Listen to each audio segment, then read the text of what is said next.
Hi friends, Jai Bharat, Jai Hindustan. I am Mayank Rajesh and you are watching Info and Study. Friends, we are into the topic of Buddhism and in this topic we have already finished these headings like how did Siddhartha become Mahatma Buddha, the teachings and philosophy of Mahatma Buddha, Buddhist संघा, Buddhist council, it means बौद्ध संगीतियों को हमने देखा था, Buddhist literature, बौद्ध साहित्य and division and split, बौद्ध धर्म के विभाजन को हमने देखा था, हीनयान, महायान, वज्रयान, सहजयान, हमने इसको पढ़ा था पिछले वीडियो में। और आज का हमारा जो टॉपिक होगा वो climax and downfall. It means today we are going to do our last video. Basically regular class जो हमारा एंशिएंट हिस्ट्री का चल रहा है उसमें हम बुद्धिज्म का ये लास्ट वीडियो आज करेंगे जिसमें कि हम उसके क्लाइमेक्स और डाउनफॉल को देखेंगे। वैसे तो छोटे छोटे टॉपिक्स तो अलग से मिसलेनियस में आते ही रहेंगे, ठीक है। देखिए, क्लाइमेक्स की बात जब हम करेंगे तो क्लाइमेक्स का मतलब या तो हम कहें कि उसकी पॉपुलैरिटी के क्या कारण थे या उसके सक्सेस के क्या कारण थे, क्यों एक्सेप्टेबल था लोगों में बुद्धिज्म, इसके बारे में। तो क्लाइमेक्स का मतलब चाहे सक्सेस आ जाए चाहे पॉपुलैरिटी की बात आ जाए, वो क्लाइमेक्स से ही रिलेटेड है, ठीक है। और उसके बाद पतन को हम लोग देखेंगे। तो यहां हमने सब कुछ देख लिया था, हाँ, यहां तक का विभाजन हमने देख लिया था। तो बेसिकली हमने बताया था पहले कि जब वैदिक पीरियड के बाद 6th सेंचुरी बीसी में, वैदिक पीरियड का समय 1500 टू 600 बीसी और इसमें 1500 से 1000 ईसा पूर्व तक का समय है पूर्व वैदिक काल या ऋग्वैदिक काल का। और उसके बाद 1000 से 600 का जो टाइम है ईसा पूर्व का, 1000 से 600 ईसा पूर्व का, वो है उत्तर वैदिक काल यानी लेटर वैदिक पीरियड का टाइम। और इस समय कर्मकांड, वर्ण व्यवस्था, मतलब जाति पाति के भेद में भेदभाव बहुत ज्यादा बढ़ गया था, ठीक है। वर्ण व्यवस्था में बहुत सारी कुरीतियां आ गई थी, जैसे ब्राह्मण, क्षत्रिय, वैश्य और शूद्रों के बीच बहुत ज्यादा गैप आने लगा था। हाँ, शूद्रों की हालत बहुत खराब थी, तो वर्ण व्यवस्था बिल्कुल एस्टैब्लिश हो चुकी थी।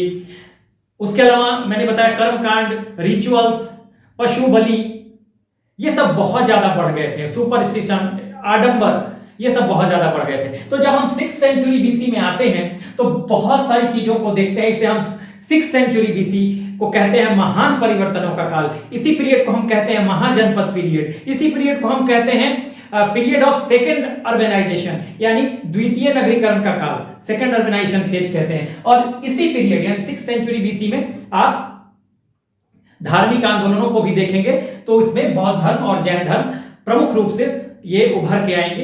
बेसिकली हमने बताया कि 6th सेंचुरी बीसी में आप मगध के सक्सेस को, महाजनपदों को आपने देखा था कि महाजनपद में 16 महाजनपद कैसे स्ट्रगल करते हैं और उसमें अंतिम रूप में बहुत ही ताकतवर सबसे ज्यादा ताकतवर महाजनपद के रूप में उभर कर आता है मगध। उसके बाद सेकेंड अर्बेनाइजेशन फेज, क्योंकि आप देखेंगे कि जैसे ही 6th सेंचुरी बीसी यानी लेटर वैदिक पीरियड में आएंगे तो वहां लोगों को आयरन के बारे में पता चल जाता है। और 6th सेंचुरी बीसी में बहुत बड़े पैमाने पर आयरन यानी लोहे का इस्तेमाल होता है एग्रीकल्चर में, और जिसकी वजह से सरप्लस प्रोडक्शन होता है और तमाम तरह की चीजें आपको आगे निकल के आती है, जहां हम सेकेंड अर्बेनाइजेशन यानी द्वितीय नगरीकरण का फेज देखते हैं। इस पे हम पूरा डिटेल चर्चा कर चुके हैं। और इसी पीरियड में ये दोनों धर्म उभर के आते हैं। जैन धर्म तो पहले से ही था, लेकिन ज्यादा इसको पॉपुलैरिटी मिलती है महावीर स्वामी के समय में। तो उसमें हम बौद्ध धर्म को पढ़ रहे थे और मैंने बताया था कि बौद्ध धर्म और जैन धर्म दोनों वैदिक धर्मों के खिलाफ उभर के आए थे, ठीक है। तो हमने ये पूरा टॉपिक देखा था और पिछले टॉपिक में हमने बहुत क्लियरली सारी चीजों को स्पष्ट कर दिया था, चाहे वो सेकेंड अर्बेनाइजेशन हो, चाहे वो सक्सेस ऑफ मगध हो, चाहे वो 16 महाजनपदों की बात हो, ठीक है। तो सबको हमने देखा था और हम इस टॉपिक पे आ गए थे। जैन धर्म हम आगे पढ़ेंगे, आज के बाद हम जो आगे बढ़ेंगे एंशिएंट हिस्ट्री में वो जैन धर्म के बारे में ही बात करेंगे। तो बुद्धिज्म में हमने ये सारे टॉपिक खत्म किया और ये आज हम पढ़ने वाले हैं, तो इसे हम आज शुरू कर रहे हैं। तो सबसे पहले हम शुरू करेंगे अभी क्लाइमेक्स और उसके बाद downfall. So let's go ahead.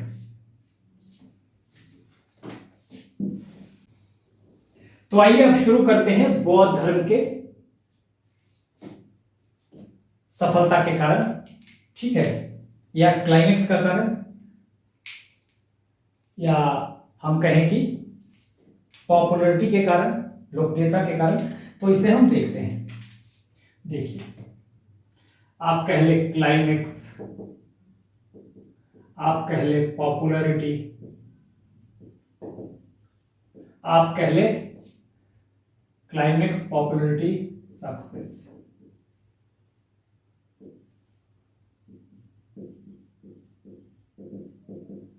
कुछ भी आप कह ले, कोई अंतर नहीं पड़ता, ठीक है। तो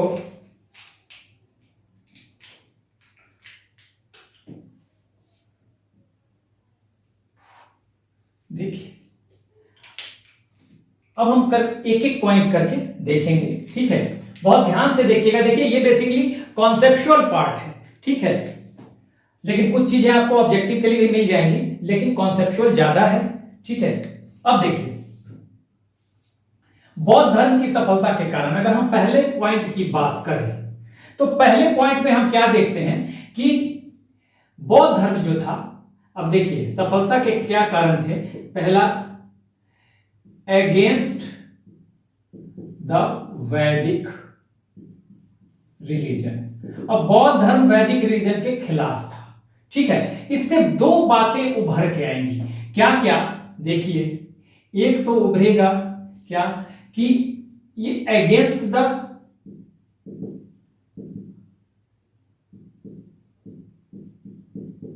वर्ना सिस्टम। यहां से आपको चीजें समझ में आनी शुरू होंगी। क्यों ये सफल हुआ, क्यों लोकप्रिय हुआ। दूसरी बात, अगेंस्ट द रिचुअल्स।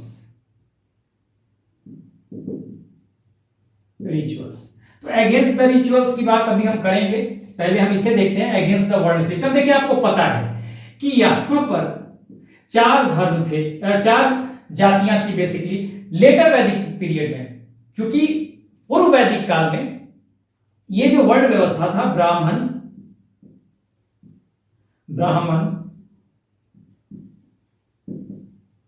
वैश्य,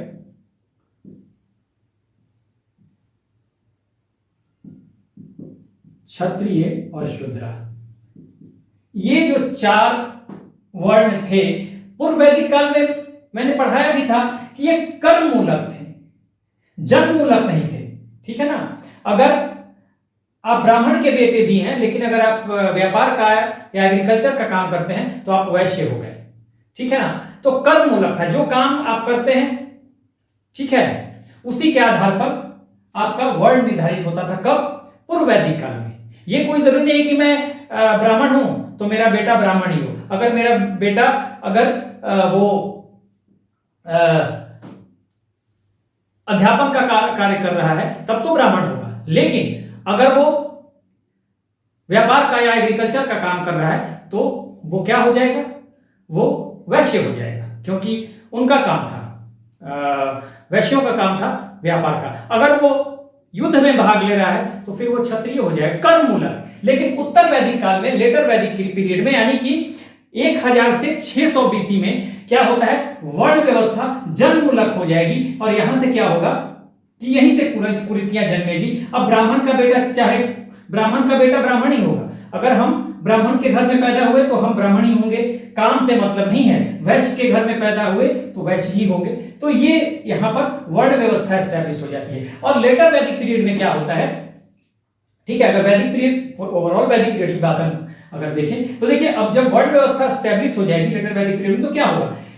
यहीं पे आपको मैं बता दूं कि टैक्स पेयर सिर्फ ये था। ये क्या करते थे? सबसे सुप्रीम यही थे, ब्राह्मण, ठीक है, ब्राह्मण सुप्रीम थे। और पहले क्षत्रिय लिखिए आप, उसके बाद वैश्य लिखिएगा।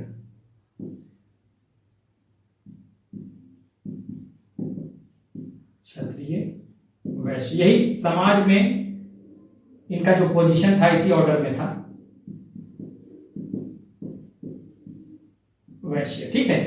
तो ब्राह्मण तो सुप्रीम थे, ठीक है, क्योंकि यही निर्धारित करते थे कर्म कांड कैसे होगा, अब बड़े बड़े यज्ञ कैसे होंगे, राजसूय यज्ञ, अश्वमेध यज्ञ, हाँ, यही निर्धारित करेंगे कि जो शब्द होंगे उनका उच्चारण कैसे होगा, उच्चारण गलत हो गया तो अनर्थ हो जाएगा। और इसके लिए ये लोग बहुत ज्यादा दान लेते थे, दक्षिणा लेते थे, रुपए पैसे धन लेते थे, ठीक है। कौन? ब्राह्मण। और देता कौन था? क्षत्रिय देते थे, ठीक है। और क्षत्रिय कहां से देंगे? देखिए, यही एक व्यापारी वर्ग था, यही एग्रीकल्चर भी करता था, यही ट्रेड भी करता था। कौन? वैश्य। तो यही एक टैक्स पेयर भी था, ठीक है। यही टैक्स पेयर है, एकमात्र टैक्स पेयर यही है। यानी ये टैक्स पे करता है क्षत्रियों को, और क्षत्रिय जब यज्ञ करते हैं तो देते हैं ब्राह्मणों को, ठीक है। शूद्र क्या है?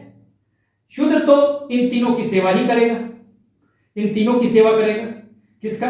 शूद्र वैश्यों की भी करेगा, क्षत्रियों की भी करेगा, और ब्राह्मणों की भी करेगा। यानी सबसे निचला स्थान, निम्न दर्जा जो दिया गया था समाज में, वो शूद्रों का था। तो इस तरह से देखिए कि जब ये वर्ण व्यवस्था डेवलप होती है तो धीरे धीरे आप यज्ञ कर रहे हो, ब्राह्मण भले बोल रहे हैं, लेकिन धीरे धीरे आप उबने लगोगे दिन भर। हाँ, कर्मकांड, दिन भर रोज कोई ना कोई यज्ञ है, ठीक है, उसी में आप क्या है, मग्न हो, ठीक है। और उस पे इनको बहुत ज्यादा पैसा खर्च करना पड़ा, इनको बहुत ज्यादा पैसा और धन खर्च करना पड़ रहा है, क्योंकि ये दे रहे हैं किसको? ब्राह्मणों को धन दे रहे हैं। अब धीरे धीरे ये भी उबेंगे, ठीक है, उबेंगे। कितना पैसा ले रहे हैं भाई, ठीक है, कितना धन ले, कितना देंगे हम इनको, ठीक है।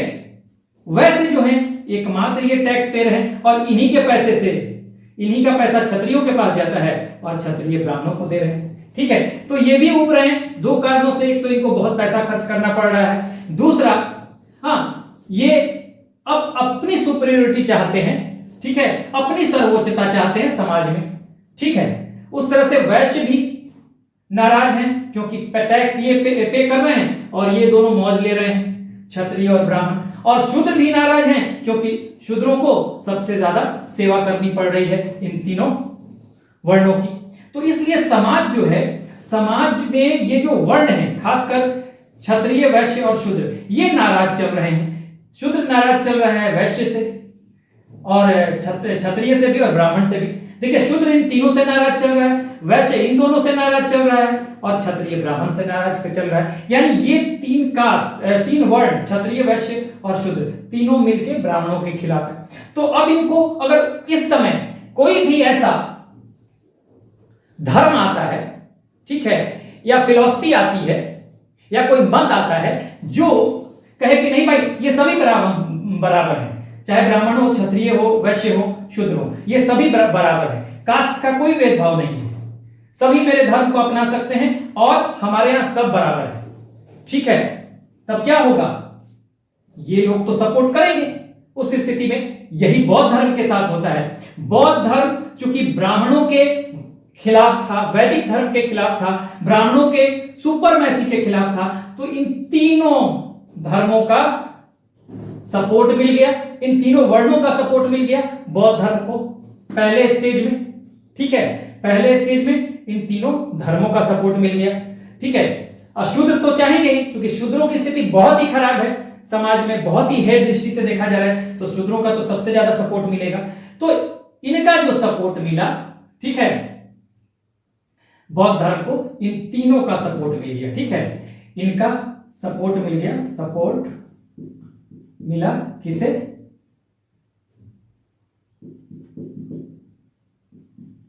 बुद्धिज्म को, महात्मा बुद्ध को कहें, बुद्धिज्म को कहें, जो भी कहें, बौद्ध धर्म को इनका सपोर्ट मिल गया, इन तीनों का। नेचुरली अगर इनका सपोर्ट मिल गया तो ये पॉपुलर होंगे, हाँ, ये कारण बनेगा पॉपुलरिटी का, तो ये कारण हो गया। दूसरा हम इधर देखते हैं, देखिए, अगेंस्ट द रिचुअल्स, यहां से भी ये भी लिंक है इससे, देखिए कैसे लिंक है। यहां पे क्या हो रहा है? कर्मकांड, कर्मकांड, ठीक है। सेक्रीफाइसेस, सेक्रीफाइसेस का मतलब पशु बलि, ठीक है। कर्मकांड, सेक्रीफाइसेस, तमाम तरह के रिचुअल हो रहे हैं। मैजिकल वर्ड्स पे यहां पे ध्यान दिया जा रहा है, जो मैंने अभी बताया, मैजिकल वर्ड्स के प्रोनाउंसिएशन पे। हाँ, कोई मंत्र है, उसके मैजिकल वर्ड्स के या मंत्रों के प्रोनाउंसिएशन पे आप ऐसे लिख लें, मंत्र है, अगर मंत्रा लिख लें, इनके प्रोनाउंसिएशन पे अगर जरा भी उच्चारण गलत मंत्र का तो अनर्थ हो गया, ये ब्राह्मण समझाते थे, ठीक है ना। तो यहां क्या हो गया, आडंबर हो गया, सुपरस्टिशन हो गया, ठीक है, सुपरस्टिशन हो गया। अब देखिए, अगर सेक्रीफाइस हो रहा है किसका सेक्रीफाइस हो रहा है, जानवरों का, ठीक है, जानवरों का अगर सेक्रीफाइस हो रहा है तो उससे हानि किसको पहुंचेगी, एग्रीकल्चर को हानि पहुंचेगी, एग्रीकल्चर को हानि पहुंचेगी, ठीक है।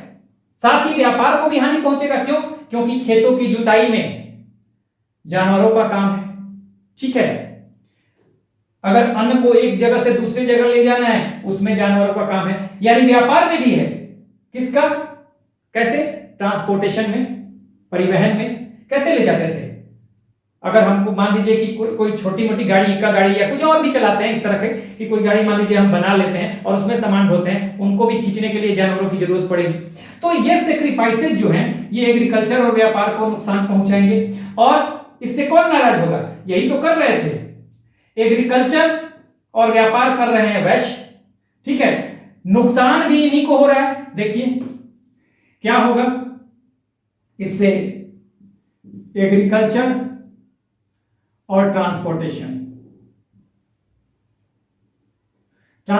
भी एग्रीकल्चर से जुड़ा हुआ, ट्रेड दोनों क्या होगा, दोनों में गिरावट आएगी, एग्रीकल्चर और ट्रेड, सेक्रीफाइसेस से, पशु बलि से, ठीक है।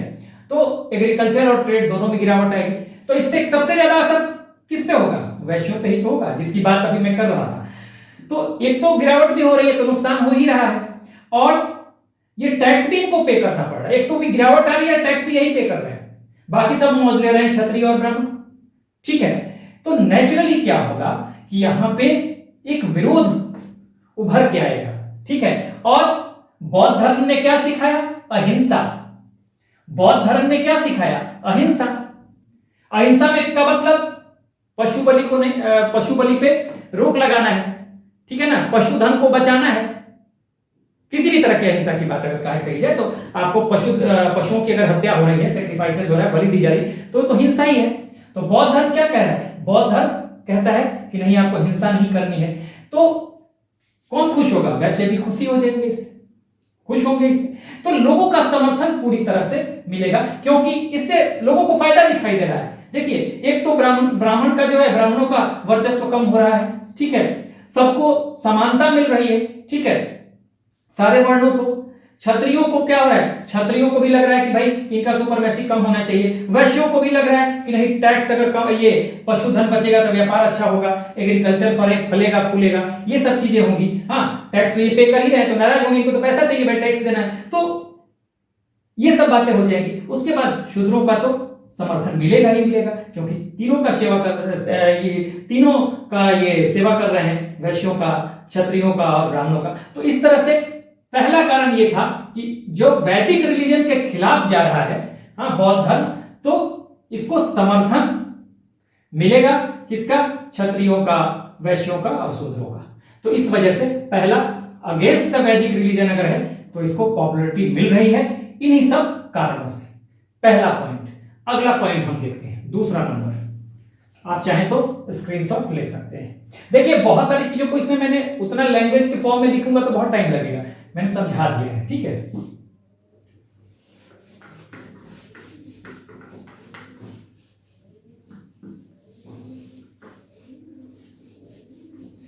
तो वर्ण व्यवस्था कारण बन गया, रिचुअल्स कारण बन गए, मैंने समझा दिया कैसे, ठीक है। इससे आपको मेंस में क्वेश्चन अगर लिखना पड़ेगा ना तो उसमें आपको बहुत सहूलियत मिलेगी, ठीक है। उसके बाद देखिए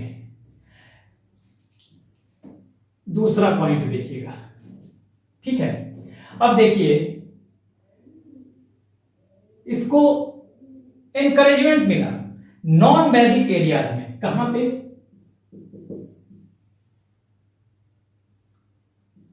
एनकरेजमेंट मिला बौद्ध धर्म को, कहां पे मिला, नॉन वैदिक एरियाज में। और ये नॉन वैदिक एरियाज कौन थे, मगध वाला क्षेत्र था, बिहार, मगध में अंग और मगध। क्यों था ये मैंने आपको बताया था, देखिए समझिएगा,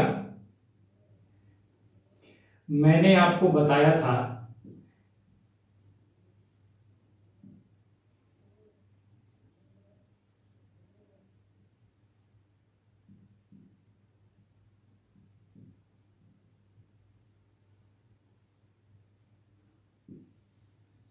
देखिए मैंने आपको क्या बताया था कि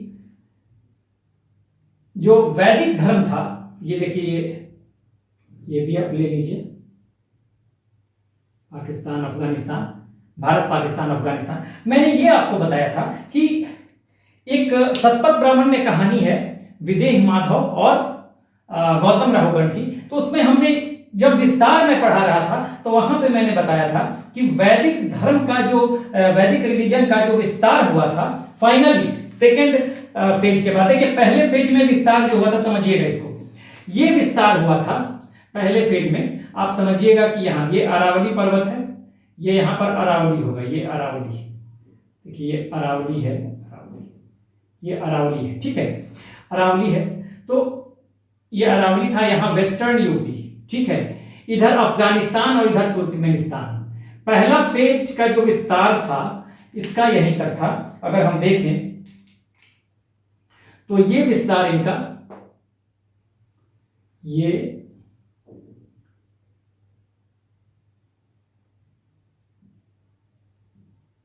तो ये जो विस्तार था आप देखेंगे कि इधर अफगानिस्तान था, ठीक है, देख लीजिए आप इसको समझिएगा अच्छे से।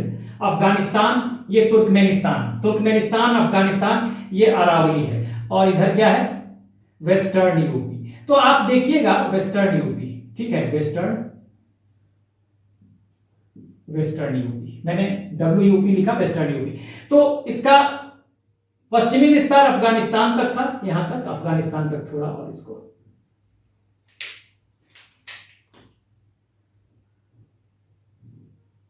ऐसे कर लीजिए लगभग, ठीक है, अफगानिस्तान था यहां पर। तो ये इसका विस्तार था यहां तक, ठीक है। तो इसका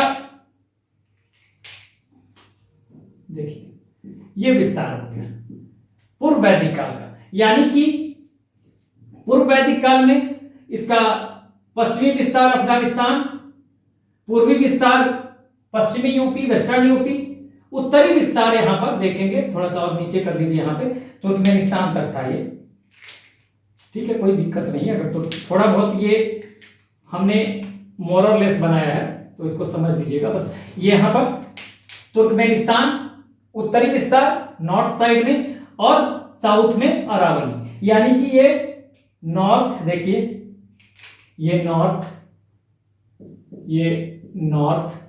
ये साउथ, ये ईस्ट, और ये सॉरी ये वेस्ट, और ये ईस्ट। तो आपको विस्तार मिल गया। लेकिन हमने कहानी बताया था कि ये सरस्वती नदी है यहीं पे, कब, कहां पे, यहां पे सरस्वती नदी है, देखिए ये एक सरस्वती नदी है,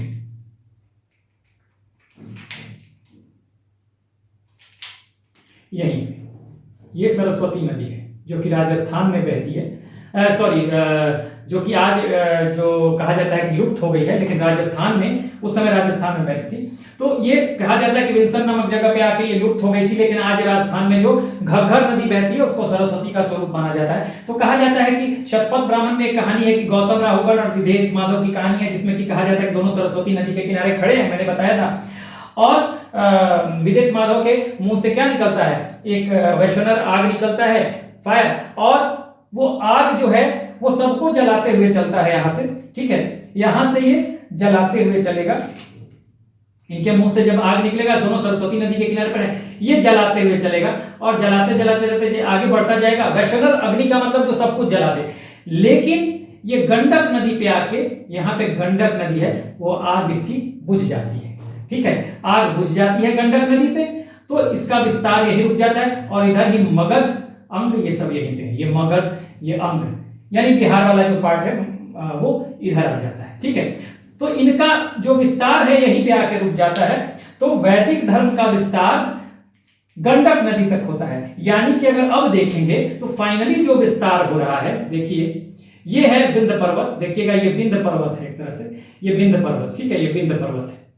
तो अब इनका जो विस्तार होगा फाइनली, देखिए ये पूरा विस्तार हो गया, ठीक है, ये पूरा इनका विस्तार हो गया। तो अब जो विस्तार देखेंगे फाइनली, तो पश्चिम में अफगानिस्तान और पूरब में अब ये गंडक नदी हो जाएगा, जिसको साडी नारा भी कहा जाता है, पुराना नाम इसका साडी नारा, गंडक, ये गंडक नदी तक। ठीक है, देखिए मैं पूरा डिटेल बताता हूं इसीलिए कि अगर आपका छूट भी गया हो तो आपका क्लियर हो जाए। तो यहां पर गंडक नदी है, ये वाला गंडक नदी है, यहीं पे आकर विस्तार रुक गया, यानी पश्चिमी विस्तार इसका गंडक हो गया, दक्षिणी विस्तार विंध्य पर्वत हो गया, दक्षिणी विस्तार विंध्य पर्वत, और उत्तरी विस्तार तो तुर्कमेनिस्तान है ही नहीं, उत्तरी विस्तार आपको हो जाएगा आपको हिमालय, उत्तरी विस्तार इसका हिमालय हो जाएगा, ये हिमालय।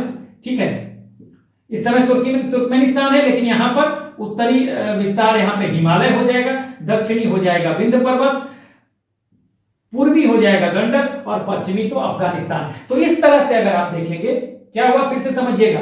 अब जो फाइनली जो विस्तार होगा, उत्तर में हिमालय की तरफ, दक्षिण में विंध्य पर्वत, लिख नहीं रहा हूं पूरा, पश्चिम में तो अफगानिस्तान है ही, और इधर चूंकि गंडक तक हो रहा है, गंडक नदी तक, जिसे साड़ी नारा कहा जाता था। ठीक है, तो गंडक नदी के बाद इसका विस्तार रुक जाएगा, और इधर ये है मगध और अंग। तो मगध एक ऐसा क्षेत्र है, अंग एक ऐसा क्षेत्र है जिन्हें दूरस्थ प्रदेश कहा जाता है, क्योंकि ये आर्यों की पहुंच से बाहर हैं। ठीक है, आर्यों के बाउंड्री से, ये आर्यों का बाउंड्री है, और इस बाउंड्री से मगध क्या हो रहा है, बाहर है। तो कहा जाता है इस पर बहुत देर से वैदिक इन्फ्लुएंस आता है, और उतना नहीं आता जितना इस क्षेत्र के लोगों को पर वैदिक इन्फ्लुएंस है। तो इस क्षेत्र के जो लोग हैं वो आधुनिक विचारधारा रखते हैं, मॉडर्न विचारधारा रखते हैं। तो यही एक कारण था मगध के सक्सेस का भी, मैंने बताया भी था कि ये दूरस्थ प्रदेश हैं, आर्यों के आडंबर से, आर्यों के अंधविश्वास से, आर्यों के रिचुअल से, आर्यों के कर्मकांड से ये बाहर हैं। इनका सोच मॉडर्न है, और जब मॉडर्न सोच है तो बुद्धिज्म, महात्मा बुद्ध जब बौद्ध धर्म का प्रचार करेंगे तो ऐसे लोग, इधर के लोगों को एक्सेप्ट करने में तो दिक्कत होगी। ठीक है, इधर के लोगों को एक्सेप्ट करने में दिक्कत होगी, क्योंकि इन पर क्या है, वैदिक धर्म का प्रभाव है, लेकिन यहां के लोगों को दिक्कत नहीं आएगी, और ये तुरंत पॉजिटिवली रिस्पॉन्स करेंगे। तो नॉन वैदिक एरियाज में इंकरेजमेंट मिलता है, खासकर मगध में। ठीक है, मगध के लोग इसको एक्सेप्ट करते हैं, और एक बार जैसे ही तुरंत अगर एक्सेप्टेंस मिल गया तो बौद्ध धर्म के प्रचार प्रसार में बड़ी आसानी हुई। तो एक ये भी कारण था कि नॉन वैदिक एरिया जो है गंडक नदी के पार, ठीक है, गंडक नदी के पार बिहार में मगध, अंग यानी बिहार वाला जो क्षेत्र है, वहां पर तुरंत रिस्पॉन्ड मिला बौद्ध धर्म को, तुरंत रिस्पॉन्स मिला बौद्ध धर्म को। ठीक है, तो ये आपको समझना पड़ेगा कि यहां पर अच्छा रिस्पॉन्स मिला, तुरंत रिस्पॉन्स मिला, तो बौद्ध धर्म का के प्रचार प्रसार में आसानी हुई। तो पॉपुलैरिटी का यानी लोकप्रियता का यानी कि क्लाइमेक्स का एक कारण ये भी रहा। तो ये आपने समझ लिया, आगे बढ़ते हैं। नेक्स्ट पॉइंट देखते हैं। देखिए थर्ड पॉइंट,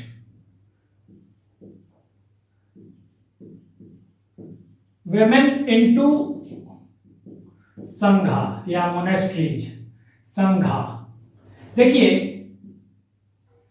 महिलाओं को संघ में प्रवेश दिया जाता था बौद्ध धर्म में, ठीक है ना, इसकी इजाजत थी। तो एक तरह से इसे मेन इक्वल टू वुमेन की दृष्टि से देखा गया कि महिलाओं को भी समानता है, पुरुषों का भी सपोर्ट मिला, महिलाओं का भी सपोर्ट मिला। यानी कि अगर किसी एक वर्ग का सपोर्ट मिलता है तो कहा जाता है कि उसकी सफलता में थोड़ा संदेह रहता है, लेकिन चूंकि महिलाएं भी आ गई और पुरुष भी आ गए, दोनों में बराबरी हो गया। ठीक है, बौद्ध धर्म दोनों को बराबरी दे रहा है, यहां पर समानता दे रहा है, तो इसकी पॉपुलैरिटी का कारण बनेगा। बिल्कुल वैसे ही जैसे कि हमने अभी पढ़ा पहले पॉइंट में वर्ण सिस्टम के बारे में। ठीक है, वर्णा सिस्टम, वर्णा सिस्टम, सबका सपोर्ट मिला। किसको? वर्ण सिस्टम में ब्राह्मणों का भी मिला, क्षत्रियों का भी मिला, वैश्यों का भी मिला और शूद्रों का भी मिला। तो बुद्ध की नजर में, महात्मा बुद्ध की नजर में कास्ट कोई मायने नहीं था, यानी ये सभी बराबर है। तो समानता यहां भी कास्ट के मामले में भी, और समानता मेन और वेमेन के मामले में भी, दोनों में समानता है। यानी यहां जेंडर की भी समानता है, इक्वलिटी किन चीजों की? जेंडर इक्वलिटी भी है, जेंडर की भी है और वर्णों की भी है या कास्ट की भी है, वर्ण दोनों की इक्वलिटी है। तो इस वजह से निश्चित तौर पे पॉपुलैरिटी में या सक्सेस में ये एक फैक्टर बनेगा। ठीक है, वैसे ये फैक्टर आगे चल के अब जब आप डाउनफॉल देखेंगे उसका भी एक फैक्टर होगा। वैसे भी महिलाओं को प्रवेश दिया गया था संघ में किसके कहने पर? आनंद के कहने पर। आनंद बुद्ध के शिष्य थे। ठीक है, तो उनके जिद की वजह से बुद्ध ने अलाउ किया था महिलाओं को संघ में प्रवेश के लिए। ठीक है ना। हालांकि और पहली महिला जो थी, जो कि बौद्ध संघ में जिनको प्रवेश मिला था, वो थी बुद्ध की मासी गौतमी प्रजापति। लिख लीजिएगा, इसको नोट कीजिएगा, एग्जाम में आ सकता है। ठीक है, कि वो कौन सी महिला थी जिसे पहली बार संघ में प्रवेश का परमिशन मिला? तो गौतमी प्रजापति। यही गौतमी प्रजापति थी जिन्होंने गौतम बुद्ध का या आप कहें सिद्धार्थ का लालन पालन किया था। मां नहीं थी उनकी। ठीक है, लेकिन उस समय आनंद से, जो उनके डिसाइपल थे, शिष्य थे, महात्मा बुद्ध ने कह दिया था कि if women were not permitted to get entry into Sangha, Buddhism would have continued for 1000 years. But because they have been granted permission to get into Sangha, Buddhism would continue only for 500 years. यानी कि उन्होंने अपने शिष्य यानी अपने disciple आनंद से कहा था कि अगर महिलाओं का प्रवेश नहीं होता बौद्ध संघ में तो बौद्ध धर्म 1000 सालों तक चलता। लेकिन चूंकि अब महिलाओं का प्रवेश शुरू हो गया है तो ये 500 साल तक ही चल पाएगा। ये महात्मा बुद्ध ने आनंद से कहा था। आगे आप देखेंगे भी बहुत सारे कारण हैं जो कि आप कहेंगे कि शायद महात्मा बुद्ध ने सही कहा हो। तो ये एक कारण था। चौथा पॉइंट देखते हैं। इसकी पॉपुलैरिटी का एक कारण हम मान सकते हैं महिलाओं का प्रवेश संघ में। हालांकि बाद में ये एक कारण बनेगा इसके पतन का भी। चौथा देखिए, कहा जाता है कि महात्मा बुद्ध की पर्सनालिटी भी बहुत अच्छी थी। ठीक है, पर्सनालिटी को भी माना जाता है, पर्सनालिटी ऑफ बुद्धा। बस इसको आप एक पॉइंट याद रखिए, मैं बता दूं, पर्सनालिटी ऑफ बुद्धा। बुद्धा कहा जाता है कि इन्होंने क्या किया कि कभी भी इन्होंने गुस्सा नहीं किया, क्रोध नहीं किया, उस पे काबू पा लिया।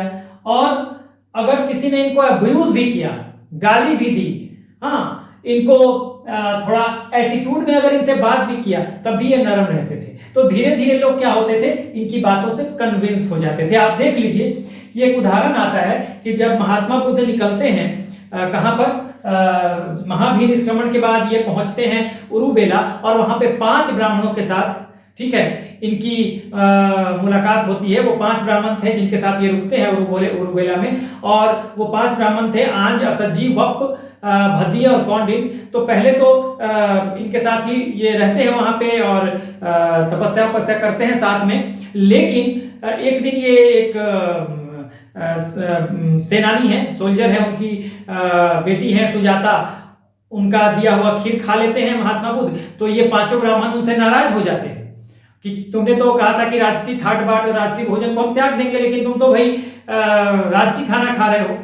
और वो नाराज हो जाते हैं, ठीक है, और नाराज होकर उनको छोड़ देते हैं वो, ठीक है। लेकिन यही 5 ब्राह्मण, ठीक है, उनको भला बुरा भी बोलते हैं, लेकिन यही 5 ब्राह्मण, जब ये एनलाइटनमेंट इनको मिलता है, इनको निर्वाण की प्राप्ति होती है बोध गया में, और जब ये अपना पहला सरमन देते हैं तो उन्हीं ब्राह्मणों को देते हैं। तो कहा गया कि बुद्ध की पर्सनालिटी भी बहुत इंप्रेसिव हो गई थी उस समय, जिसकी वजह से लोग उनकी बातों को सुनते थे। तो ये आप एक पॉइंट डाल सकते हैं, ठीक है। 5वां, यूज ऑफ पाली। देखिए, पाली जो लैंग्वेज था ना, पाली लैंग्वेज, ये पाली मास यानी कि आम लोगों की, जनरल पब्लिक की भाषा थी।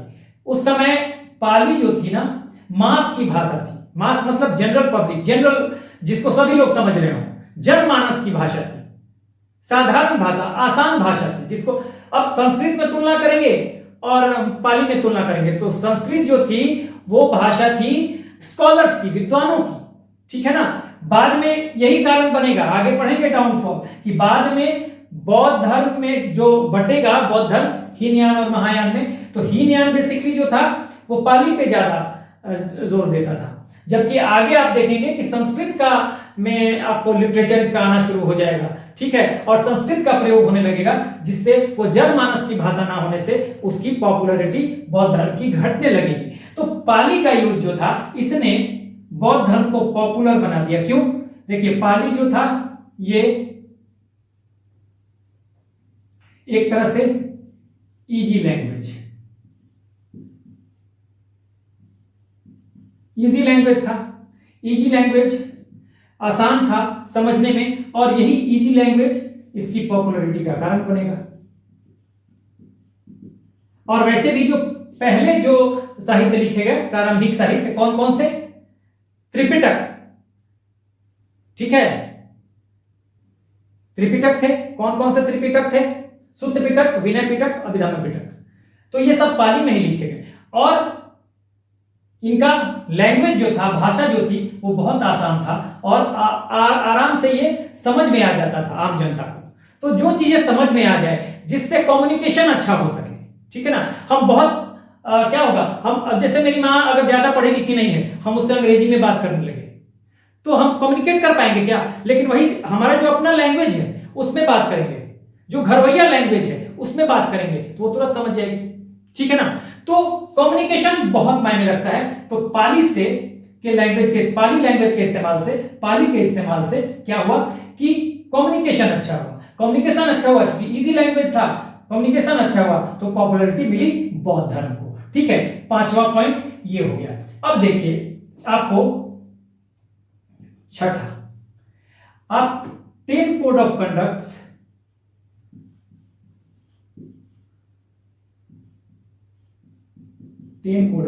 देखिए ये इसको हम 10 शील भी कहते हैं, हिंदी में इसको हम 10 शील भी कहते हैं, ठीक है। अब देखिए 10 कोड ऑफ कंडक्ट्स जो है वो क्या था कि इसमें बातें वही कही गई जो हम आज भी, आप देख लीजिए कि जो हम घरों में बच्चों को सिखाते हैं, ठीक है। जैसे हम क्या सिखाते हैं, हमारे संस्कारों में क्या होना चाहिए? झूठ नहीं बोलना चाहिए, सच बोलना चाहिए, ठीक है, चोरी नहीं करना चाहिए, ठीक है ना। ज्यादा आप अगर मोरल वैल्यू अपना रखना चाहते हैं तो ज्यादा रुपए पैसे के चक्कर में, धन के चक्कर में ना पड़े। हाँ, धन जरूर कमाए, ईमानदारी से अगर आता है तो अच्छी बात है, लेकिन आप उसके लिए चोरी डकैती करने लगे, गलत चीजों का इस्तेमाल करने लगे। हर फादर अपने घर में अपने बच्चों को यही सिखाता है, चाहे वो डकैती क्यों ना हो, ठीक है ना। तो वो भी सिखाएगा अपने बेटे को कि ईमानदार रहो, तुम्हारा मोरल कैरेक्टर बहुत स्ट्रांग है, क्योंकि कोई भी अपने बच्चे को बुरा बनाना नहीं चाहता, ठीक है ना। इसी तरह से आप देखेंगे असमय भोजन मत करो, दोपहर के बाद भोजन मत करो, इसमें है, उसका मतलब क्या है? दोपहर के बाद भोजन मत करो, यानी कि असमय खाना मत खाओ, हेल्थ के लिए ठीक नहीं होता है, ठीक है। कंफर्टेबल बिस्तर पे मत सो। आज भी हम कहते हैं कि स्टूडेंट को, हाँ, अगर बहुत अच्छा करना है तो कंफर्ट जोन से बाहर आएगा, हमेशा देखेगा कि मुझे एसी मिलेगा तभी पढ़ाई करेंगे, हाँ, लाइट मिलेगा तभी पढ़ाई करेंगे, तो वैसे नहीं होगा, आपको कंफर्ट जोन से बाहर आना पड़ेगा, ठीक है ना। तो वही कह रहा है कंफर्ट जोन से बाहर आइए। इसी तरह से कहता है भाई आप नशे का सेवन मत कीजिए, आज भी हम लोग यही सिखाते हैं, ठीक है, नशे का सेवन मत कीजिए।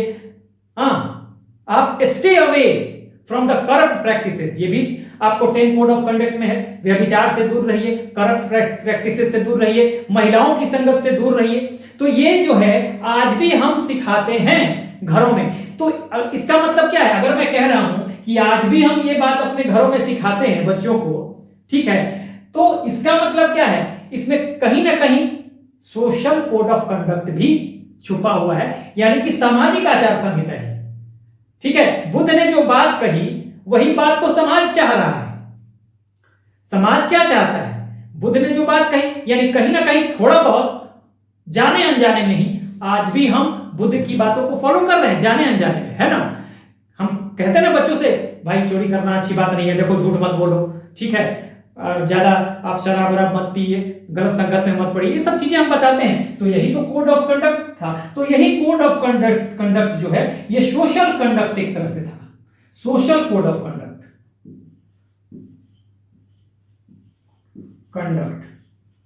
ठीक है ना, जिसको लोगों ने व्यापक पैमाने पर तरजीह दिया, प्रेफरेंस दिया कि भाई ये तो हमारे मन की बात कर रहे हैं, बातें ही वही कर रहे हैं जो हमारे मन में है, ठीक है ना। तो नेचुरली क्या होगा, पॉपुलैरिटी बढ़ेगी बौद्ध धर्म की। तो ये कारण हो गया। इसके अलावा एक कारण, एक दो कारण और देख लीजिए आप, यहां मैं मिटा रहा हूं, आप चाहे तो स्क्रीनशॉट ले लें।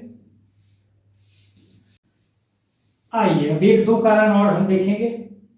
देखिए कुछ व्यक्ति रहे, जैसे कि आप देखेंगे कि इनके साथ रहे इनके डिसाइपल्स दो महत्वपूर्ण डिसाइपल्स रहे, आनंद और उपाली, पहले भी मैंने बताया था, ये दो रहे। इसके अलावा एक और व्यक्ति रहे जो शिष्य तो नहीं थे, लेकिन ये मोगली पुत्र तिस्र, ठीक है, मोगली पुत्र तिस्र। देखिए मैंने बताया था कि लिटरेचर का बहुत ज्यादा हाथ होता है किसी भी मत के प्रचार प्रसार में। तो पहला जो दो लिटरेचर लिखा गया, ठीक है, आनंद ने लिखा सूत्र पिटक, जो त्रिपिटक लिखे गए, सूत्र पिटक, ठीक है, उपाली ने लिखा विनय पिटक, इसकी रचना की और इसका रिसाइटेशन भी किया गया था। फर्स्ट बुद्धिस्ट काउंसिल कहां हुआ था, फर्स्ट बुद्धिस्ट काउंसिल राजगृह में हुआ था, ठीक है, फर्स्ट बुद्धिस्ट काउंसिल राजगृह में हुआ था, ठीक है, किसके समय में, अजात शत्रु के समय में। और इसके चेयरमैन कौन थे, महाकश्यप, ठीक है, याद रखिएगा, बुद्धिस्ट काउंसिल मैंने पढ़ा दिया। तो पहली बात है कि त्रिपिटक में सूत्र पिटक की रचना की आनंद ने, उपाली ने की विनय पिटक की, और मोगली पुत्र तिष्ट जो है इनका इन्फ्लुएंस रहा, जो त्रिपिटक का तीसरा पार्ट था अभिधम्म पिटक,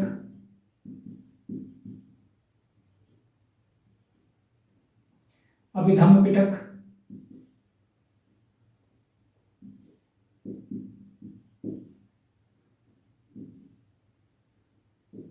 अभिधम्म पिटक, यानी देखिए सूत्र पिटक, विनय पिटक और अभिधम्म पिटक, इनका और इनका, इन सब का हाथ रहा त्रिपिटक में, और त्रिपिटक था पाली में, ठीक है, त्रिपिटक लिखा गया था पाली में।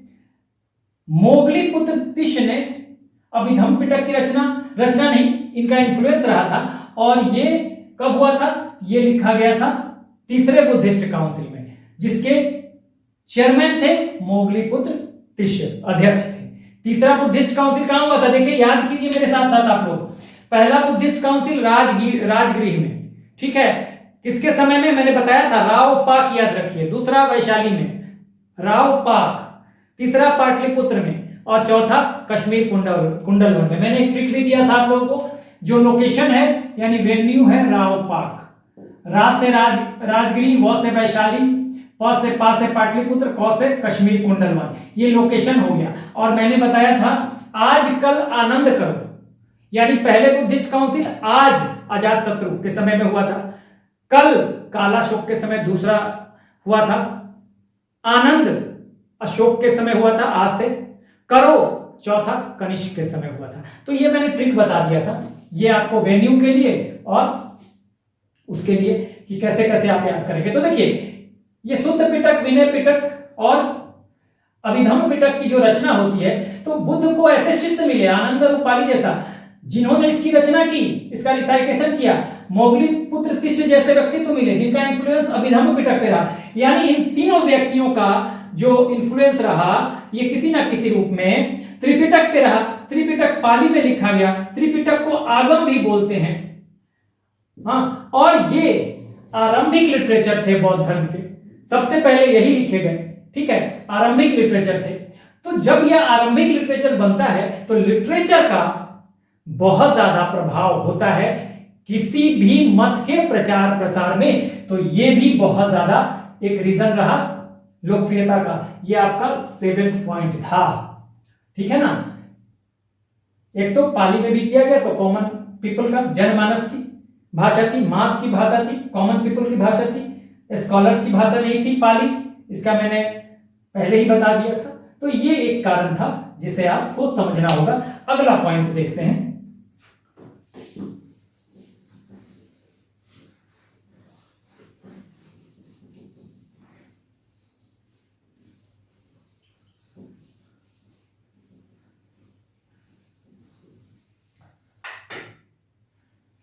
ये आखिरी पॉइंट देखिए, जब तक राजाओं का संरक्षण ना मिले, किसी भी धर्म का मतलब प्रशासन का, शासन का, एडमिनिस्ट्रेशन का सहयोग ना मिले, तो किसी भी धर्म के प्रचार प्रसार में भी बहुत बाधाएं आती हैं। लेकिन महात्मा बुद्ध इस मामले में भी लकी रहे। देखिए 8वां पॉइंट जो मैं लिख रहा हूं, कौन कौन से शासक थे?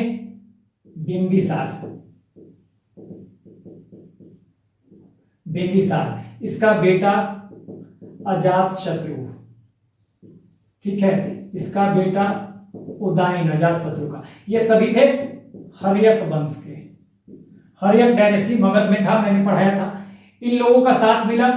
हाँ, अजात शत्रु के समय में तो पहला बुद्धिस्ट काउंसिल ही हुआ, प्रथम बौद्ध संधि थी, उसी में सुत्त पिटक और विनय पिटक की रचना हुई। आनंद ने सुत्त पिटक की रचना की, उपाली ने विनय पिटक की रचना की। तो बहुत महत्वपूर्ण है। आगे जो मगध में डायनेस्टी बढ़ती है, कालाशोक, जिसे कि काकवर्ण भी कहा जाता था, शिशुनाग डायनेस्टी में था।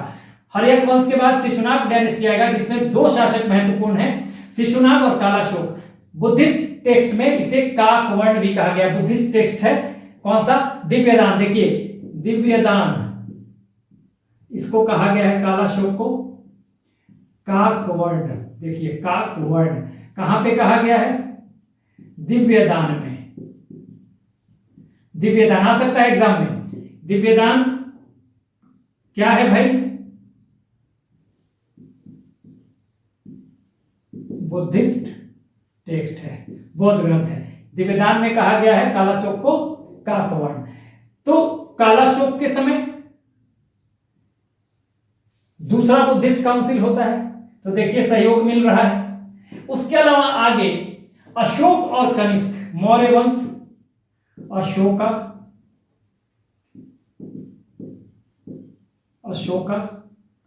ये मौर्य डायनेस्टी के थे।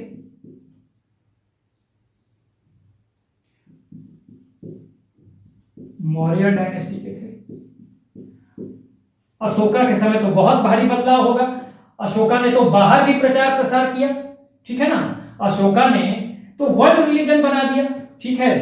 अशोका ने कलिंग वार के बाद अपने आप को पूरी तरह से चेंज कर लिया, युद्ध पे रोक लगा दिया। तो आप देखिए युद्ध रुका तो हिंसा भी रुकी, ठीक है, हिंसा भी रुकी। अहिंसा तो महात्मा बुद्ध का कहना ही था कि अहिंसा का पालन कीजिए, नॉन वायलेंस का पालन कीजिए। तो अशोक ने तो वर्ल्ड रिलीजन बना दिया, वर्ल्ड रिलीजन बना दिया, ठीक है। सेंट्रल एशिया, वेस्ट एशिया,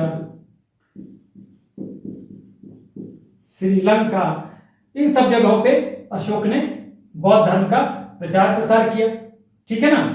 तो ऐसे शासक मिले, ठीक है। आगे उसके बाद देखिए कनिष्क आता है, कुषाण वंश का शासक है। इसके समय चौथी बुद्धिस्ट काउंसिल होती है, कनिष्क कुषाण डायनेस्टी।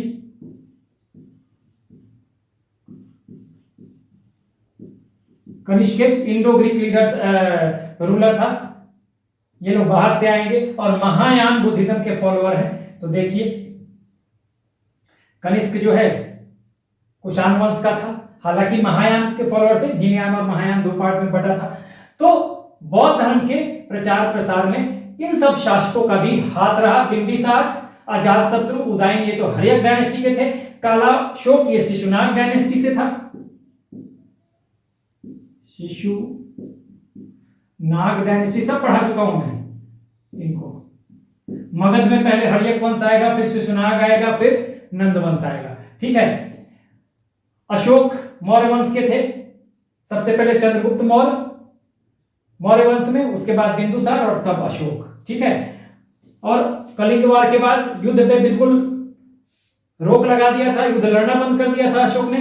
तो एक तरह से अहिंसा यानी नॉन वायलेंस को फॉलो कर रहा था। इसने वर्ल्ड रिलीजन में कन्वर्ट कर दिया, Central Asia, waste Asia, Sri Lanka जैसे देशों में इसने प्रचार भी किया, बाहर अपने बच्चों को भी भेजा, महेंद्र बेटे को और बेटी संघमित्रा को, ये भी कहा जाता है। तो ये एक बहुत बड़ी बात थी कि इतने बड़े बड़े शासक जो हुए भारत में, तो उनका साथ भी बौद्ध धर्म को मिला। तो नेचुरली ये कारण रहे क्लाइमेक्स के या पॉपुलैरिटी के या सक्सेस के, ठीक है। तो ये हमने आपको पूरा का पूरा सक्सेस बता दिया बौद्ध धर्म का, क्या कारण रहे। आप और भी चीजों को ढूंढ सकते हैं, लेकिन मैंने लगभग सारे चीजों को इसमें डिटेल में एक्सप्लेन कर दिया है। आप चाहे तो अपने हिसाब से बहुत सारे पॉइंट को तोड़ सकते हैं, वर्ण सिस्टम को अलग पॉइंट में रख सकते हैं, वेमेन इक्वल टू वेमेन की बात जो मैंने कही, कास्ट सिस्टम को यानी वर्ण सिस्टम को अलग रखा आपने, आप महिलाओं और पुरुषों की समानता की बात जो मैंने की उसको अलग, तो अलग अलग पॉइंट बना लीजिए अपने हिसाब से, वो आपकी सुविधा है, ठीक है। तो हमने क्लाइमेक्स खत्म कर लिया। नेक्स्ट हम देखेंगे डाउनफॉल और पतन, ठीक है। तो बढ़ते हैं आगे। आइए अब हम डाउनफॉल की बात करते हैं, पतन की बात करते हैं, बुद्धिज्म के, बौद्ध धर्म के पतन की बात करते हैं।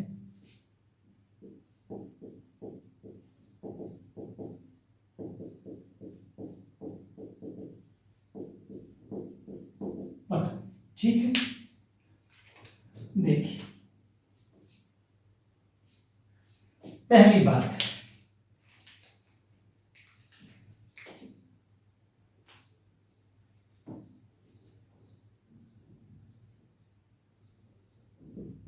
पहला पॉइंट अगर हम देखें तो आप देखेंगे कि जब बौद्ध धर्म शुरुआती दौर में किसके खिलाफ था? ब्राह्मणों के खिलाफ, ठीक है, वैदिक धर्म के खिलाफ, ब्राह्मणों के खिलाफ। तो अब क्या करेंगे? बौद्ध धर्म के चैलेंजेस को देखते हुए ब्राह्मण जो हैं ये क्या करेंगे? ये रिफॉर्म करने की कोशिश करेंगे। किसमें? किसको? वैदिक रिलीजन को ये रिफॉर्म करने की कोशिश करेंगे।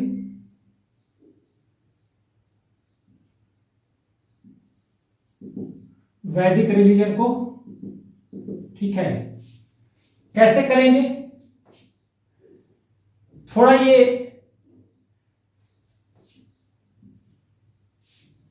कोशिश करेंगे कि जात पात का भेदभाव ना रहे, ये थोड़ा रिफॉर्म करने की कोशिश करेंगे। और दूसरा, पहले तो थोड़ा ये जो वर्ण व्यवस्था को, सिस्टम को दुरुस्त करने की कोशिश करेंगे कि वर्ण व्यवस्था, क्योंकि अब इनको चैलेंज लगने लगा ना ब्राह्मणों को बौद्ध धर्म से, तो वर्ण व्यवस्था को भी ये दुरुस्त करेंगे। और दूसरा ये कोशिश करेंगे कि कैटल को प्रिजर्व करें,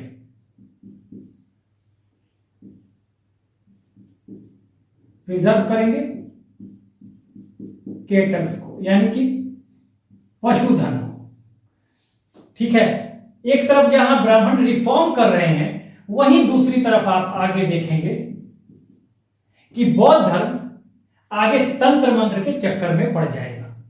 जैसे वज्रयान विभाजन की बात तो हम करेंगे, बेसिकली बौद्ध धर्म का विभाजन होगा, ठीक है ना। आप देखिए बौद्ध धर्म का विभाजन होगा तो स्प्लिट भी इसका बहुत बड़ा कारण है। आप यहीं पे देख लीजिए, स्प्लिट होगा। यहां देखिए ब्राह्मण पहली बात क्या करेंगे कि अपने आप को रिफॉर्म कर, चाहे जितना भी कर पाए, लेकिन एक प्रयास ब्राह्मणों का है यहां पर, ठीक है, कि वैदिक रिलीजन में कुछ रिफॉर्म किया जाए। अगर रिफॉर्म हम नहीं करेंगे तो फिर बौद्ध धर्म एक बड़े चैलेंज के रूप में उनके सामने आ रहा था। तो कैसे ये वर्ल्ड सिस्टम को थोड़ा दुरुस्त करने की कोशिश करेंगे और प्रिजर्व करने की कोशिश करेंगे पशुधन को। तो एक तरह से। दूसरी तरफ बौद्ध धर्म के साथ क्या होगा कि जिन चीजों के खिलाफ शुरू किया था, तंत्र मंत्र पूजा पाठ, ठीक है, वो एक तरह से कुछ बौद्ध जो आएंगे वो अपनाने लगेंगे उन चीजों को, ठीक है। जैसे स्प्लिट भी एक बहुत, यहां पे मैं समझाऊंगा उन चीजों को। स्प्लिट एक बहुत बड़ा रीजन था। और देखिए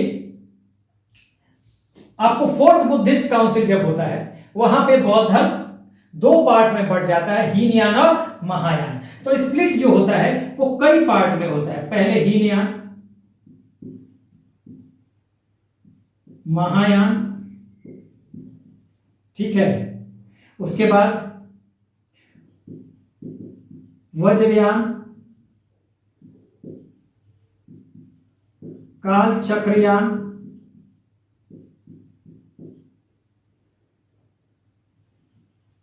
सहजयान, ठीक है। तो ये सब, उसके बाद हीनयान के भी बहुत सारे सेक्ट निकलेंगे। वैभाषिक सौतांत्रिक मैंने बताया था, इसके आपको विज्ञानवाद यानी योगाचार और शून्यवाद, तो थोड़े थोड़े तो डिफरेंस आ ही जाएंगे। यानी ये स्प्लिट ही हुआ किस वजह से, लेके थॉट्स को लेके। हीनयान लिबरल थे, ये जो थे हीनयान जो हैं वो ऑर्थोडॉक्स थे, रूढ़िवादी थे, बुद्ध के ओरिजिनल टीचिंग को मानते थे, जबकि ये यहां पे रिफॉर्म करने लगे थे, थोड़ा उदारवादी विचारधारा रख रहे थे। तो यहां पे पहला स्प्लिट हुआ था fourth Buddhist council,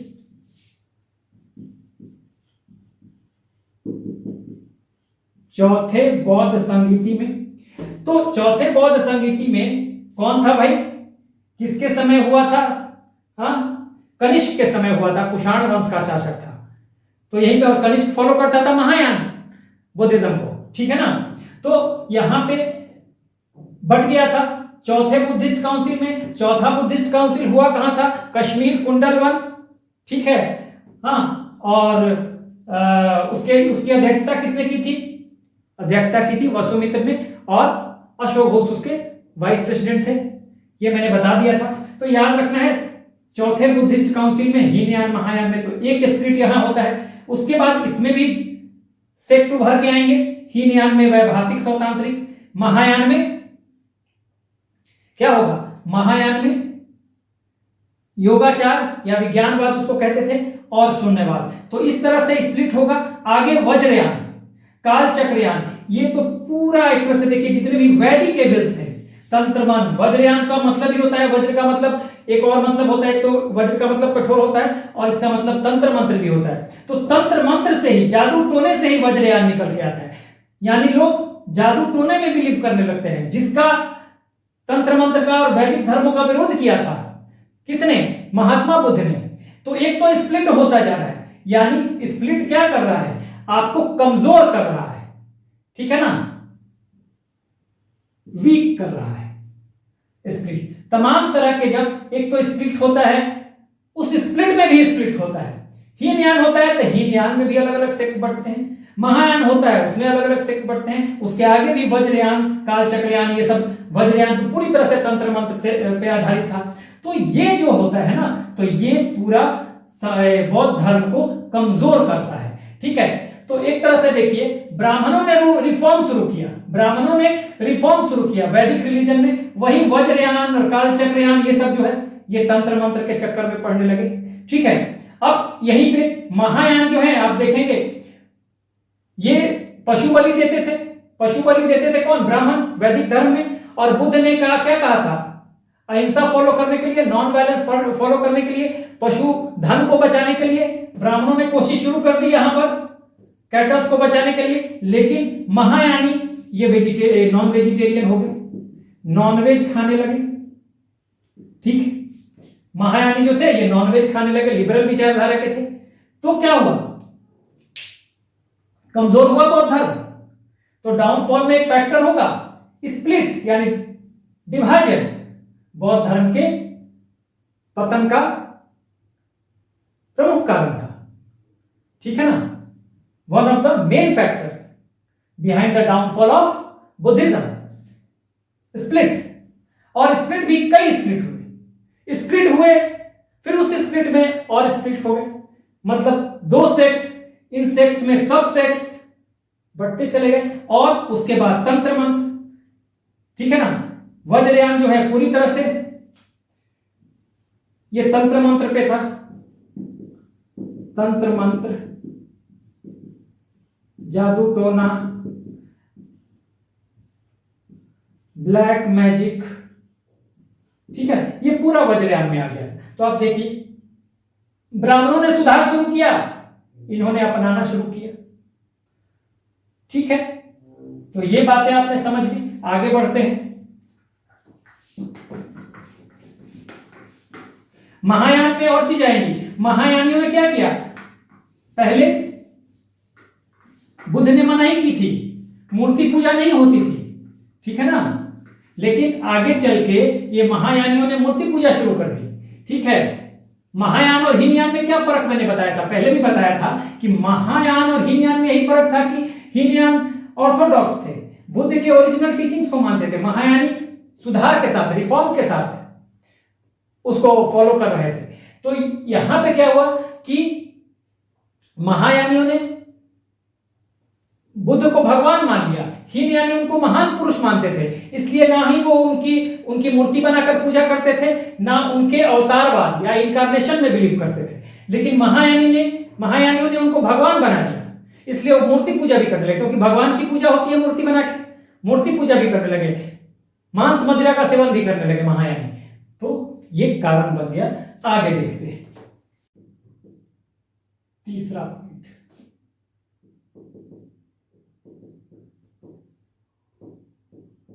women into संघा, महिलाओं का प्रवेश संघ में। ये पहले भी पॉपुलैरिटी में भी एक फैक्टर रहा और डाउनफॉल में भी एक फैक्टर रहा। क्यों, अभी मैं बताऊंगा। और उसी समय मैंने आपको बताया था इसके पॉपुलैरिटी वाले पार्ट में कि बुद्ध ने कहा था, आनंद के कहने पर महिलाओं को प्रवेश तो दे दिया, लेकिन उस समय आनंद से उन्होंने कहा था कि women were not admitted into Bauddha Sangha, Buddhism would have continued for 1000 years, but because they have been granted permission to get entry into Sangha, Buddhism would continue only for 500 years। यानी कि यदि महिलाओं का प्रवेश नहीं होता बुद्ध संघ में तो 1000 साल तक चलता, लेकिन महिलाओं का चूंकि प्रवेश हो गया है तो अब ये 500 साल से ज्यादा नहीं चलेगा। अब इसमें देखिए, मैं बताता हूं बुद्धिस्ट संघ के साथ क्या होता है, एंट्री ऑफ वुमेन इनटू संघ। यहां पर महिलाओं की एंट्री के बाद आगे चल के, ठीक है, महिलाओं के साथ जो बुद्धिस्ट मॉन्क्स थे, हाँ, वो यहां पे महिलाओं के आने से करप्ट प्रैक्टिसेस में बढ़ोतरी हो गई। जैसे महिलाओं के आने से बुद्ध ने क्या कहा था अपने 10 शील में, 10 कोड ऑफ कंडक्ट में, stay away from the corrupt practices, व्यभिचार से दूर रहिए। तो लेकिन यहां महिलाएं जब आ गई तो करप्ट प्रैक्टिसेस बढ़ने लगे, बुद्धिस्ट मॉन्क्स जो हैं वो इन्वॉल्व होने लगे महिलाओं के साथ, ठीक है। तो इस वजह से व्यभिचार बढ़ गया और इसके कारण और भी थे। देखिए आगे मैं बता रहा हूं, अगर हम यहां देखें तो चौथे कारण को अगर देखें तो यहां पर जो डिवोटीज थे, आगे डिवोटीज क्या करने लगे, ये बिग ऑफरिंग्स, बड़े बड़े बौद्ध धर्म को फॉलो करने वाले जो लोग थे उन्होंने बड़े बड़े ऑफरिंग्स दिए, माने पैसे धन दिए, ठीक है, किसे, मोनेस्ट्रीज को। अब मोनेस्ट्रीज को पैसे दे रहे हैं तो यहां पे क्या होगा, मोनेस्ट्रीज में आ जाएंगे कौन, ईज लविंग पीपल। यहां पे डोमिनेशन पड़ जाएगा किसका, बिग ऑफरिंग्स होगा मोनेस्ट्रीज को, और मोनेस्ट्रीज में डोमिनेशन बाय डोमिनेशन, किसका हो जाएगा? Is loving people. ठीक है, पैसे आएंगे, धन आएगा मोनेस्ट्रीज को, मोनेस्ट्रीज में डोमिनेशन बढ़ जाएगा किसका? इज लविंग, जो बहुत ज्यादा। और ये इज लविंग पीपल क्या करते हैं? लस्ट में इन्वॉल्व रहते हैं, जिसका सीधा संबंध इस करप्ट प्रैक्टिसेस से। महिलाओं की एंट्री समझ रहे होंगे आप, ठीक है ना? तो ये बड़ी बात यहां पर निकल के आती है। ठीक है, उसके बाद आप देखेंगे आगे 5वां पॉइंट अगर हम देखें तो no patronage of big rulers. अभी हमने देखा था कि इसकी पॉपुलैरिटी में, बौद्ध धर्म के पॉपुलैरिटी में बड़े बड़े शासकों का महत्वपूर्ण योगदान था। बिंबिसार, अजातशत्रु, उदयन, कालाशोक, अशोक, उसके बाद कनिष्क, इन सब लोगों का। लेकिन आगे ये पैट्रनेज नहीं मिलता है। ठीक है, आगे ये पैट्रनेज नहीं मिलता है। आगे कुछ ऐसे भी मैं बताऊंगा, कुछ शासक ऐसे आएंगे जो कि नुकसान ही पहुंचाएंगे। तो ये पैट्रनेज नहीं मिलता उन शासकों जैसा। छठा कारण पहले लिख लेते हैं। पहले पाली यूज होता था शुरुआती दौर में। त्रिपिटक जो आरंभिक लिटरेचर लिखे गए बौद्ध धर्म के, वो पाली में थे। उनको त्रिपिटक को आगम भी कहा जाता है, मैंने बताया हुआ था, क्योंकि वो जनमानस की भाषा थी। पाली कॉमन पीपल की भाषा थी, इजिली कम्युनिकेबल थी।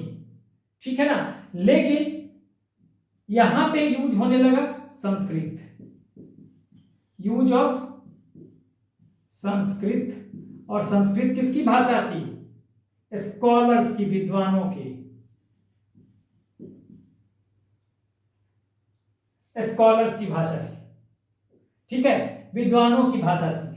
तो विद्वानों की भाषा, तो समाज में पढ़े लिखे बहुत कम ही लोग होते हैं। आज भी अगर आपको कॉमन पीपल में अपनी पैठ बनानी है तो आपको क्या करना पड़ता है? उन्हीं की भाषा में बात करनी पड़ती है। उन्हीं की भाषा में अपनी बातों को कहेंगे तो वो जल्दी समझ पाएंगे।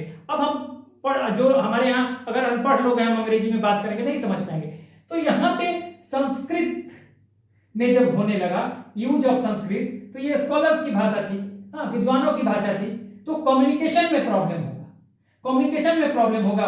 तो जब कम्युनिकेशन ही नहीं हो पाएगा तो बौद्ध धर्म की लोकप्रियता में गिरावट आएगी। तो एक ये भी कारण था। पहले पाली में लिखा गया था, बाद में हीनयान, पाली में होता है जनरली। हीनयान के जितने भी लिटरेचर हैं, टेक्स्ट हैं, वो पाली में है, जबकि महायान जब से आएंगे ना, महायानी, वो संस्कृत का यूज करेंगे। तो महायान लिटरेचर में आपको संस्कृत का इस्तेमाल मिलेगा। सिर्फ महायान में आप याद रखिएगा, मिलिंद पन्हो एक टेक्स्ट है जिसमें बौद्ध भिक्षु है नागसेन और राजा मिनांडर है जिसको मिलिंद कहते हैं। उन दोनों में क्वेश्चन आंसर होता है। तो है तो महायानी टेक्स्ट, लेकिन वो है पाली में। ध्यान रखिएगा, ये लिख सकते हैं मिलिंद पन्हो, पन्हो है किसका? महायान का।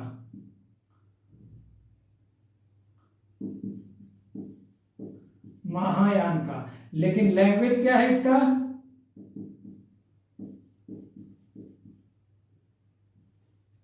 लैंग्वेज क्या है?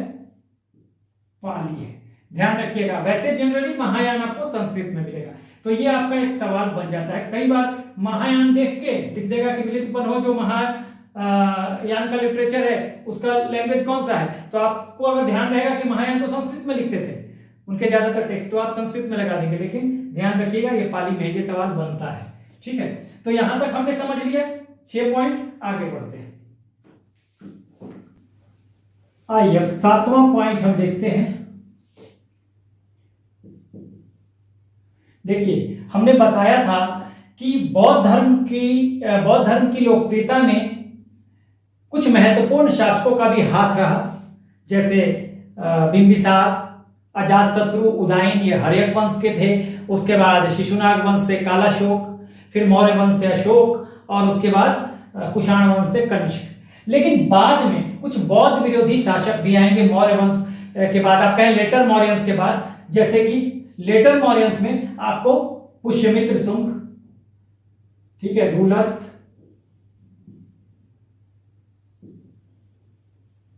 Against Buddhism. ये कौन कौन से थे? ये तो पहला आप देखिए पुष्यमित्र शुंग,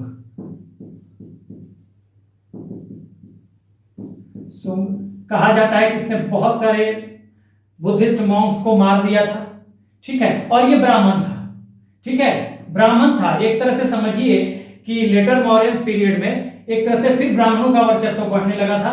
पुष्यमित्र शुंग एक ब्राह्मण था जिसने कि बौद्ध धर्म को खत्म करके मौर्य साम्राज्य के बाद शुरू किया था शुंगा डायनेस्टी को।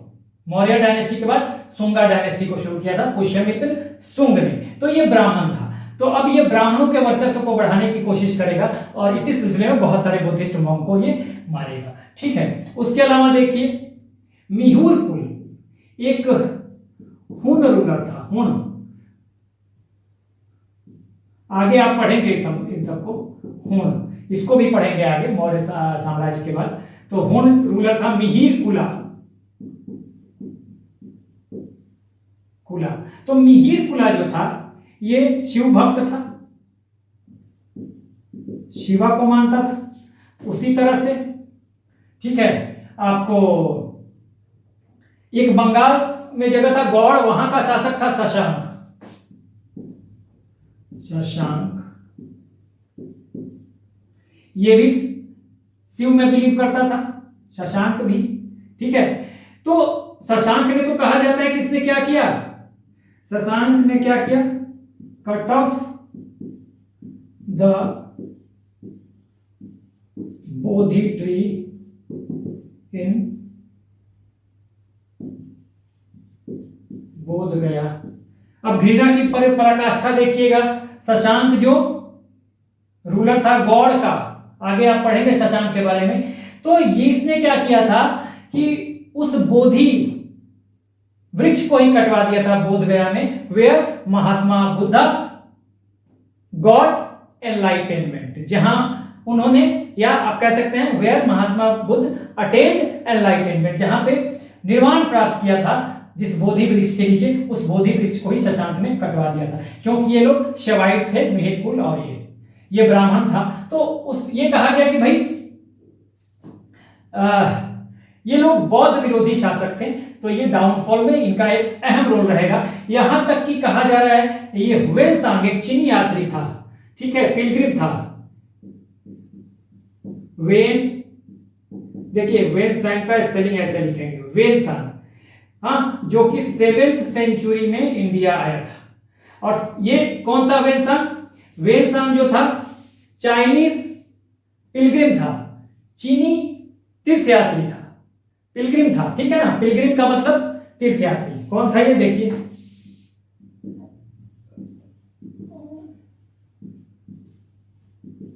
पिलग्रिम, पिलग्रिम का मतलब तीर्थयात्री, ठीक है। ये आया था भारत 7th सेंचुरी में, और यहां पे आके इसने हीनयान और महायान बुद्धिज्म को स्टडी किया था। तो इसके अनुसार कहा गया, हर्षवर्धन के समय में आया था, आगे आप हर्षवर्धन को पढ़ेंगे, ठीक है। इसके अनुसार 1600 एंड मोनेस्ट्रीज, इनको डिस्ट्रॉय कर दिया गया। 1600 stupas and monasteries were destroyed। कहा जाता है कि वेनसांग ने कहा है कि बौद्ध विरोधी शासकों के द्वारा 1600 स्तूपों को और कहते हैं 1600 स्तूपों को और मोनेस्ट्रीज को डिस्ट्रॉय कर दिया गया। इट मे बी एग्जैजरेटेड, ये बढ़ा चढ़ा कर भी कहा हुआ हो सकता है, लेकिन अगर ये बात कही गई है तो इसमें सत्यता कुछ ना कुछ तो जरूर होगी। तो ये वेनसांग का कहना था, ठीक है। तो आप देखिए बौद्ध विरोधी जब शासक आ गए तो यही हुआ। उसके अलावा अगला पॉइंट हम देखते हैं,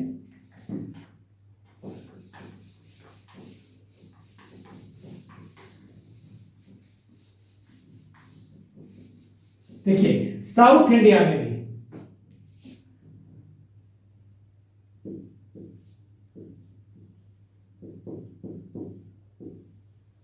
साउथ इंडिया में क्या हुआ?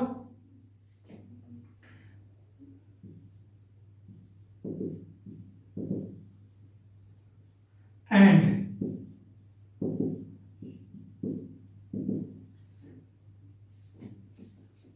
इन दोनों ने क्या किया? अपोज्ड।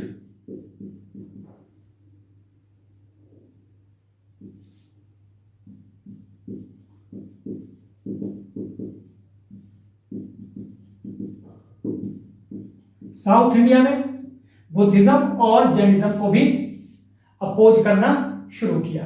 ठीक है, बुद्धिज्म और जैनिज्म को भी अपोज करना शुरू किया। एक और पॉइंट आप नोट कर सकते हैं, मोनेस्ट्रीज में जब पैसे वैसे आने लगे, ईज लविंग पीपल हो गए, तो मांस मदिरा का सेवन भी होने लगा।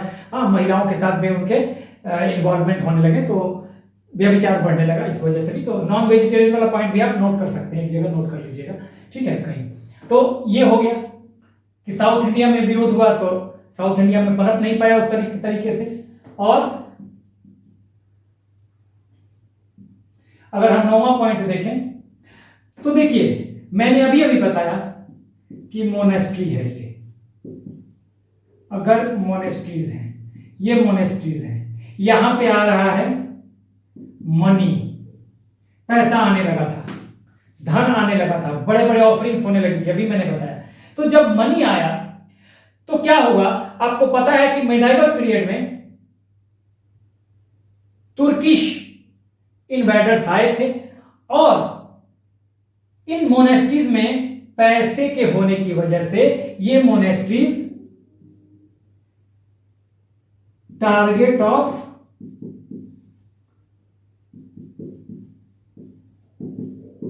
Turkish invaders, target of Turkish invaders. ठीक है, यहां पैसा है तो ये टारगेट बन गए मोनेस्ट्रीज तुर्किश इन्वेडर्स के, जम के लूटा गया हाँ तुर्कों के द्वारा मोनेस्ट्रीज को। तो ये सब जो कुछ कारण थे, हाँ मैंने आपको बता दिए, जो बौद्ध धर्म के पतन के कारण थे, और यू में से these were the reasons behind the downfall of Buddhism. Next video में हम शुरुआत करेंगे जैन धर्म की। So that's all for the day. Do like, share and subscribe. Take care, keep smiling.